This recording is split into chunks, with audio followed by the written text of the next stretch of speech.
પલ express ન્યૂઝમાં આપનું સ્વાગત છે। સુરતના ઇચ્છાપોર સર્વેલન્સ સ્ક્વોડની મોટી કામગીરી। મોરા ગામ બાપા સીતારામ સોસાયટીમાંથી આરોપી ઝડપાયો।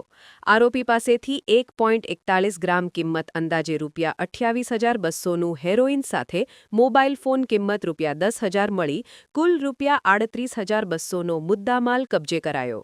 પોલીસ કમિશનર અનુપમસિંહ ગેહલોતના માર્ગદર્શન હેઠળ કાર્યવાહી કરાઈ। ડીસીપી ઝોન 7 શેફાલી બારવાલની દેખરેખમાં ઓપરેશન હાથ ધરાયું। ઇચ્છાપોર પીઆઈ એસએ શાહ અને સર્વેલન્સ ટીમ દ્વારા સરાહનીય કામગીરી હાથ ધરાઈ।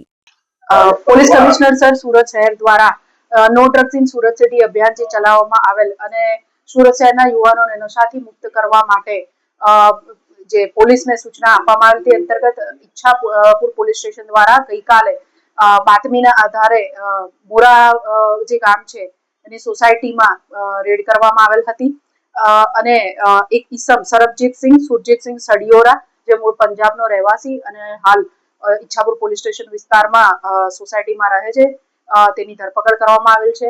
આ સમગ્ર કાર્યવાહી દરમિયાન આ ઈસમ પાસેથી કુલ 1.41 ગ્રામ જેટલું હેરોઇન કબજે કરવામાં આવેલ છે અને આ કામે વધુ ગુનો રજીસ્ટર કરીને વધુ તપાસ હાલ ઈચ્છાપુર પોલીસ સ્ટેશન દ્વારા કરવામાં આવી રહેલ છે। આરોપીની વિગત જોઈએ તો સરબજીતસિંહ સુરજીતસિંહ સડિયોરા ઉંમર વર્ષ 34 હાલ તે બાપા સીતારામ સોસાયટી મોરા ગામ ખાતે રહે છે અને મૂળ અમૃતસર પંજાબનો રહેવાસી છે। હાલ આ આરોપીની પૂછપરછ ચાલુ છે કે તે આ પ્રકારનું માદક પદાર્થ ક્યાંથી લાવ્યો છે।